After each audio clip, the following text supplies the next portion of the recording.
మంచి batting pitch, చిన్న ground, England దగ్గర ఫైర్ పవర్ ఉంది. India game plan batting order change చేశారు. శివన్ దుబేని పైన పంపిస్తారు.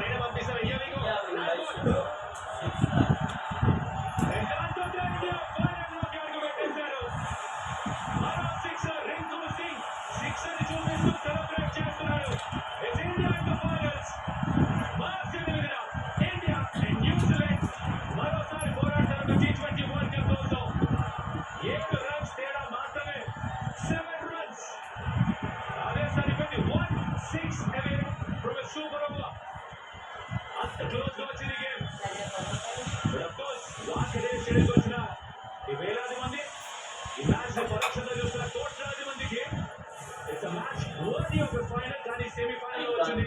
అండ్ ఫైనల్ లో ఇండియా న్యూజిలాండ్ ఆడబోతున్నారు. అహ్మదాబాద్ లో జరుగుతున్న మ్యాచ్ మార్చి 8న సాయంత్రం 5:30 స్టార్ట్ అయిపోతుంది. హంగామా మొత్తం అంతా మీ స్టార్ స్పోర్ట్స్ తెలుగు